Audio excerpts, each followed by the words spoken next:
सालाबाद प्रमाणे याही वर्षी माझ्याकडे गणेशोत्सवाचा कार्यक्रम हर्षोल्लासात आणि विशेषतः इको फ्रेंडली गणपती आणि एक सामाजिक सलोखा जपणारा गणपती असं सातत्यानं असतं.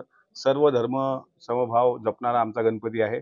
सर्व समाजाची पोरं आमच्या या गणेशोत्सवात सहभागी होतात आणि यावर्षी आपण जर बघितलं असेल तर 10व्यांदा राज्याचे उपमुख्यमंत्री आणि अर्थमंत्री आदरणीय अजितदादा पवार यांनी जो अर्थसंकल्प मांडला त्यामध्ये ज्या वेगळ्या वेगळ्या योजना या महाराष्ट्रासाठी कार्यान्वित केल्या, त्यामध्ये ई पिंक रिक्षा योजना असेल, त्यामध्ये मोफत शिक्षणाची सुविधा असेल, उच्च शिक्षणासाठी प्राधान्य असेल, शेतकऱ्यांना मोफत वीज बिल असेल आणि लाडकी बहीण योजना जी अत्यंत फेमस आहे, या सर्व योजना यामध्ये दाखवण्यात आलेल्या आहेत आणि याच योजनेच्या भरोशावर 2024च्या विधानसभेच्या निवडणुकीमध्ये राष्ट्रवादी काँग्रेस पक्षाचा जास्तीत जास्त विजय होऊन राज्याचे मुख्यमंत्री म्हणून पुढच्या वर्षी बाप्पांची पूजा दादा करतील अशा अपेक्षेपोटी आणि दृढ विश्वासापोटी आम्ही यावर्षी सर्व अर्थसंकल्पात मांडलेल्या योजना या गणेशोत्सवाच्या माध्यमातून मांडलेल्या आहेत.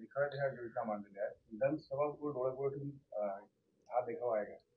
हो, नक्कीच. माझ्याकडे सर्व पक्षाची लोक येतात आणि त्यांना पण सर्व पक्ष म्हणजे विरोधी पक्षाचे लोक पण गणपतीला भेट देत असतात आणि त्यांना पण हे माहीत आहे की साधारणपणे प्रचार प्रसार करण्याचं हे साधन असतं. म्हणजे गणेशोत्सव हा कसा हे जरी फॉर्मल वाटत असेल आपल्याला, पण त्यानिमित्तानं जसं काही लोक अंधश्रद्धा विरोधी जनजागरण करतात, काही लोक पर्यावरणपूरक संदेश देतात.